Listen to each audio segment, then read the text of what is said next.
Because the days are long now and life is fleeting, I will sleep beneath the trees this Saturday and claw back a few of the hours that the week has stolen from me.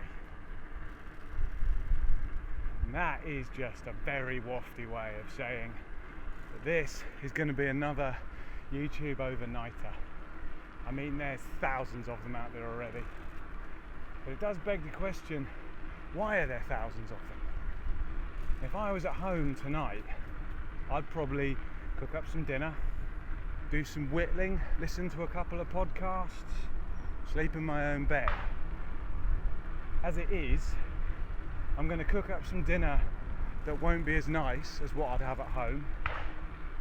I'm going to do some whittling, sitting in a chair that won't be as comfy as the one I have at home. And then I'm going to sleep in a bed that definitely won't be as comfy as the one I have at home. So on the surface, there isn't really a lot to recommend it.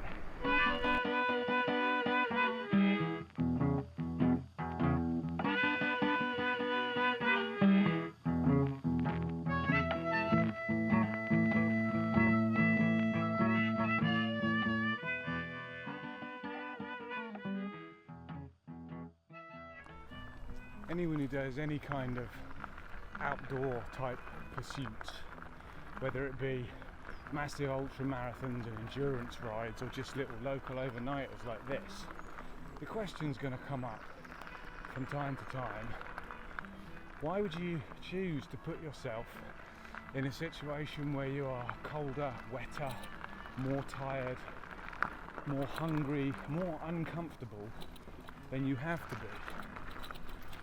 But I don't think anyone, even those crazy endurance folk, really enjoy being cold or wet or hungry or any of those things. It's just that we've made life very safe, very secure, very comfortable. We've ironed out all of the wrinkles, and we've done so at the expense of some of the highs as well as some of the lows. We've taken the roller coaster of life and turned it into a commuter train. Regular, comfortable, dependable, and a little bit boring. So doing this, whatever your version of this might be, is just a way of shrugging that off for a bit. You know, turning off the filters and just letting the highs and lows come in as they may, and surfing along with them for a bit. The world out here looks better, smells better, feels better than it does indoors at home. And although there's no real hardship, especially not at this time of year, the feeling of getting into a warm sleeping bag at the end of a hard day on the bike is far more satisfying than the feeling of getting into even the most luxurious of beds after a long day doing nothing at home. As well as all that stuff, there are a couple of other reasons to be coming out here today. I've got a few bits of new gear, nothing world-shatteringly exciting that deserves reviews or anything. I've got a new hoodie that I thought I'd try out in the cool of the evening, and when I did my Pennine Bridleway ride, I set off with the Salsa Mark 1 fork cages on.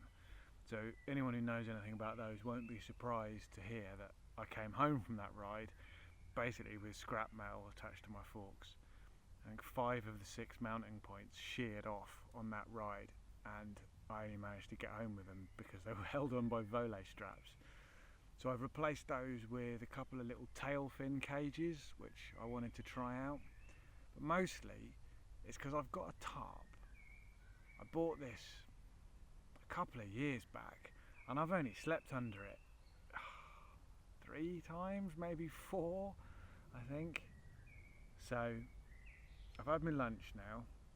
I've blanked up a spoon out of that bit of cherry that I found on the way out here, which now I've put a knife to it. I think it might actually have been lying there for a bit longer than it is good for it. But I'm going to persevere because it's got a very lovely colour and a very nice grain, so we'll see if I can get anything out of it. But that's sort of ready to go, so I'm going to wander off out into this little thicket of oak and sweet chestnut trees, see if I can find a spot to, well, see if I can remember how to pitch a tarp and get a little camp ready for this evening. Let's go and see what we can find.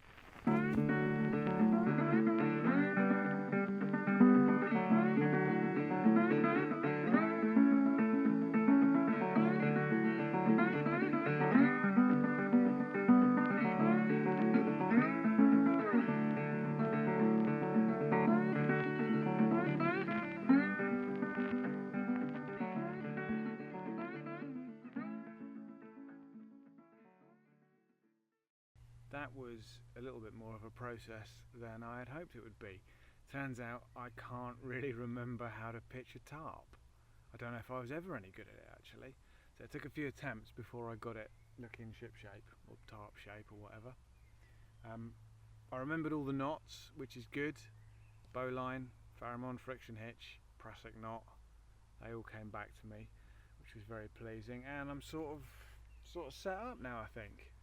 This is a DD Hammocks 3x3 tarp. Back here I've got me lay-on sleeping pad and my Raab Neutrino 400 sleeping bag. And this is home for the night. Barring catastrophic moving on by landowners or savaging by badgers, I'm going to do some whittling, cook some food, watch the sun go down, see what creatures come out to play in this little thicket as the gloom comes in. I've already seen a couple of jays and a squirrel, a mouse. I think a muntjac wandered past earlier, but it was off in the bushes, so could have been anything. Werewolf, zombie, who knows. Yeah, we shall see. Let's enjoy some camp life.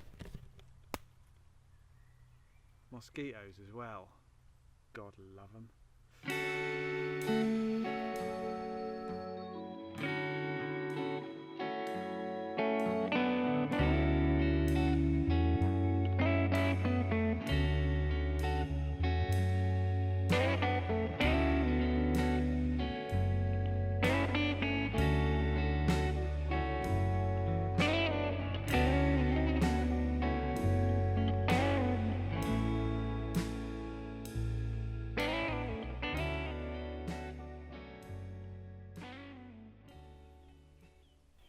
It's about 8:30 now, 8:45, and the sun's still up, but it is starting to get gloomy.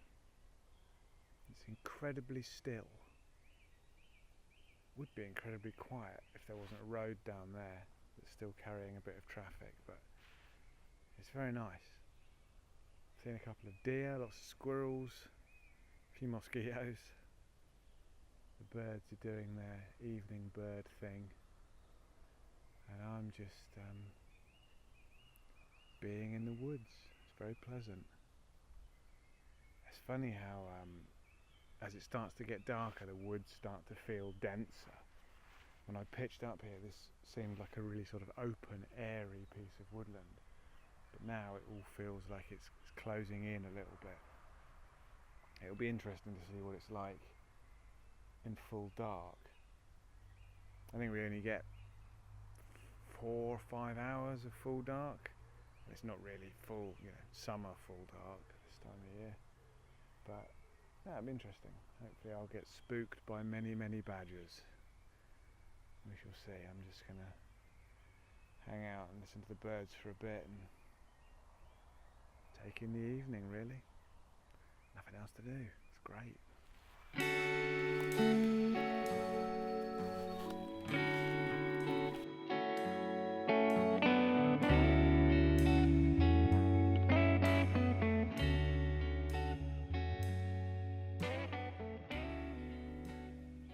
Still not properly dark.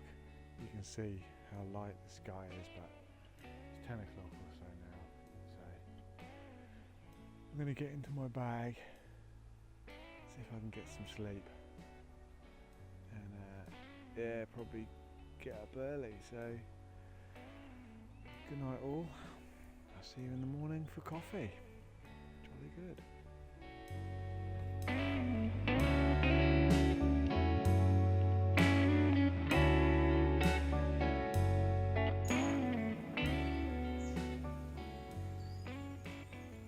Morning.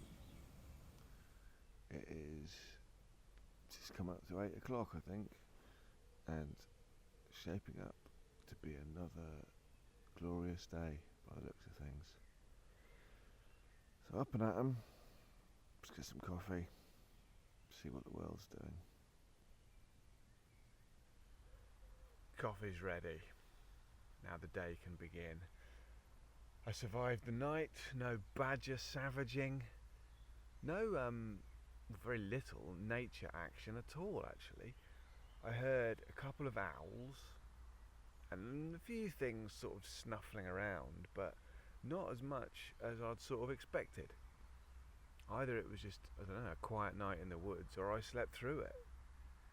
I did actually sleep pretty well, but I have to say I don't think tarp camping is ever going to be my preferred method of being out in the woods.